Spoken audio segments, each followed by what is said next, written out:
Hello, everyone. Happy Thursday or Friday, Saturday, whichever day that you have decided to join Dear Encourager. I am Vanessa Scott, and I am your caregiver specialist. It will just be me today on the recording. Excuse me one second. Miss Keisha is taking care of other Dear Encourager business, so she will not be here tonight. Rosh Hashanah is scheduled for all. Sorry, I'm trying to get my phone off so it's not dinging while I'm talking to you guys. So, yes, that is now off and on vibrate, and it's just me. But I'm going to sit here and wait just a couple of moments before I get started with our topic. And it is a topic that we discussed before. I believe it was in February of this year, the last time I talked about it. But tonight we're going to definitely discuss caregiver fatigue. I believe that is very important that we discuss and talk about how it's important to make sure that we are caring for ourselves while we care for the ones that we love. So that will be what we discuss tonight is caregiver fatigue. And I'm hoping that when you guys join, if you have questions, comments, that please put it in the chat or DM us, email us, however you need to get your questions to us, please do so because that is how we get information to you, decide what to bring you. Um, but this topic, I really love discussing caregiver fatigue. And the reason I love discussing that is because it gives me an opportunity to talk about self care because self care is how we avoid caregiver fatigue or caregiver burnout. So, just going to wait a couple of more seconds. And again, those of you have just joined, it will just be me tonight.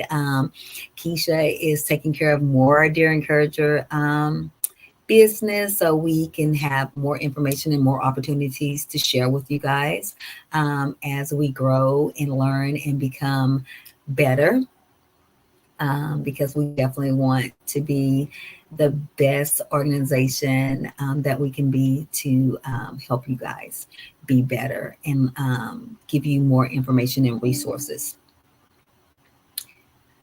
So I'm going to go on and get started with our discussion. So tonight I am going to be discussing caregiver fatigue. So what is caregiver fatigue? It's basically a state of physical, emotional, or mental exhaustion that can happen when you give time, energy to someone's health, whether that's physical, mental, and their safety, well-being of their well-being of another person. So, parents of disabled children, um, children of disabled parents, husband, wives, or partners of significant others can all suffer from caregiver fatigue if they're caring for someone. Friends, some of us have cared for very close friends that we feel their family. We can suffer from caregiver fatigue if we don't take time to care for ourselves. And caregiver fatigue can affect us mentally, physically, emotionally, and financially, and socially. So when we start having burnout, it comes from stress, it comes from anxiety, and it causes us to be withdrawn. It causes us to not want to do the things that we normally would do. So that's why it's very important that we do things to avoid caregiver burnout or fatigue. Yes, we're going to get tired. Yes, there are going to be days where we're exhausted. But we're talking about the exhaustion where it's like, I can't go on, I can't do this anymore. And we don't want to get to that stage because that's not healthy for you and it's not healthy for the individual you're caring for. So you want to make sure that we put things in place where we can avoid caregiver fatigue or burnout. So the first thing that we're going to put in place is have a support system, whatever that looks like for you. You need to make sure that you're not alone in this when you're caring for an individual. And when I mean that you have a support system, not all the time. Sometimes it's going to be you individually, physically caring for that person. But you need to have an outlet. You need to have someone that you can share things with. You need to have someone that you're able to come in and give you respite or rest for a short period of time, whether that is someone come in while you go to lunch, while you take an hour break, someone that can come in and care for your loved one while you go and refuel, while you go and re-energize, so you can be the best version of yourself for your loved one. The second thing that we're going to do is we're going to eliminate guilt. You're going to not feel guilty for not being able to do XYZ or not being able to do more or not taking care of mom, dad, wife, sister, brother the way your family thinks that you should. Um, so you're caring for mom, sister comes over. Why aren't you doing this? Mom likes this, or mom wouldn't have that.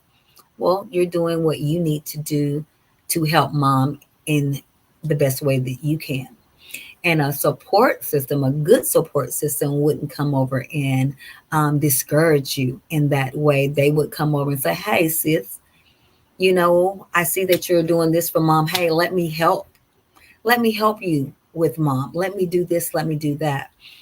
That is once again making sure that you have that support system. And maybe it's not a sibling, maybe it's a cousin, maybe it's a friend, maybe it's the nurse, maybe it's not someone who is so close to the situation that they can't see the trees for the forest or the forest for the trees. So maybe sometimes it has to be someone who's a little removed from the situation to help you see things more clearly and help guide you better.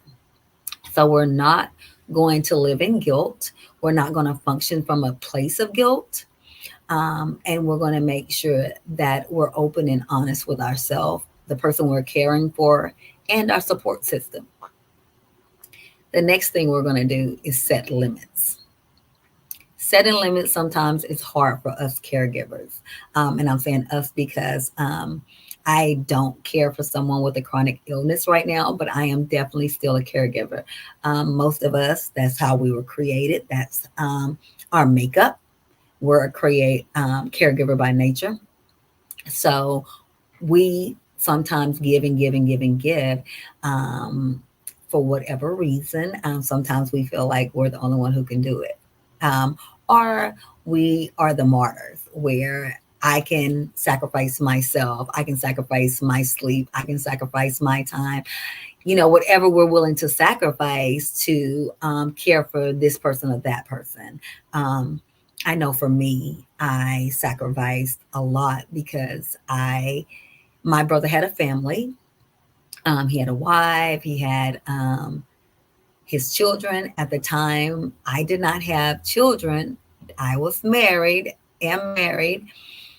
So I felt like, oh, I need to make sure I'm doing this and I need to do that because it's not fair for me to ask my brother when he has to care for his kids, you know. So I took on, not that my brother wouldn't have helped me, not that my sister-in-law wouldn't have helped me, but I felt like I couldn't ask, or I shouldn't ask, because I was able to do all of this because I didn't have kids at the time. So I was willing to sacrifice my social life. I was willing to sacrifice, you know, all of those type of things, because I didn't want to put that on my brothers, because they had other responsibilities that I didn't have. And that's not fair to yourself. That wasn't fair to me. And when I talk about this, my sister-in-law is like, well, why in the world would you ever have done that? She was my mom too. And I know she definitely felt that way, but I just felt like I didn't have the right to ask them when they already had other things on their plate. So as caregivers, sometimes we do that. And it's important for us to know that we need to share the load. And we need to set limits. We need to say, and I should have set a limit when I had reached my limit, when I reached my capacity. We all have a capacity. And once we get there, we need to stop and refuel and build ourselves back up. So making sure that you know your limitations, and making sure that you set those for yourself first, because a lot of times we don't set them for ourselves. And then we set them for other individuals. So set them for yourself first, know what you can and cannot do, and be honest about it.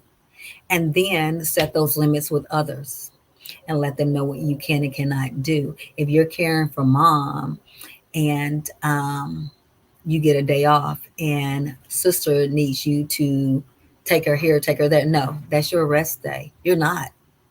You're going to say no. You're not going to take sister or brother or whoever wherever someone else can take them, or they can Uber. You're going to take that time, you're going to say no, and you're going to take care of yourself. So that's another one, setting limits. The next one is your body, taking care of your body and listening to your body. So, how are we going to take care of our body? We're going to drink water. We're going to eat healthy. We're going to eat. We're going to make sure that we're having meals that are fulfilling. We're making sure that we're eating enough meals a day. We're not going to keep going and going and not making sure that we're taking care of ourselves in that way. We're going to get active. We're going to make sure that whether it's walking, whether it's doing chair exercise, but we're going to be healthy. And the last thing we're going to do, we're going to listen to our body. So if your body tells you you need to rest, we're going to rest. We're going to take care of our caregiver. We're going to cut off, and we're going to have a time. Um, if it's 9:30, if it's 10, whatever time that is, that person's going to go down and rest, and then we're going to go down and rest. We're going to get sufficient amount of sleep. Whatever that looks like for you, you're going to do it. Um, you're going to make sure that you're going to the doctor to take care of yourself. We're going to listen to our bodies, because when we don't, that's when we become more stressed. That's when we have health issues, and then we can't take care of ourselves, and we definitely can't take care of our loved one. So that's going to help us prevent us from having caregiver fatigue or burnout. The next thing that we're going to do is we're going to make sure that we take care of ourselves emotionally and mentally. We're going to make sure that we're having that. Remember, number one was having that support system. We're going to have that outlet, whether it's a counselor, whether it's your best friend, whether it's uncle, auntie, you're going to have someone that you can share this this journey with, and you're going to lay it all out. We're not going to hold this stuff in, because when you hold it in, it eats you alive, and it causes you to have depression. It causes you to have anxiety. It causes all of those things because, once again, remember I said we have a capacity. We're going to say a 20-ounce bottle. We're a 20-ounce bottle. I can't take my 20-ounce bottle and then get a 2 liter 20-ounce bottle, and I'm going to try to fill my 20-ounce bottle with this 2 liter of problems that I have. It's not going to work. We're going to overflow, and it flows into other things. And that's what happens to us.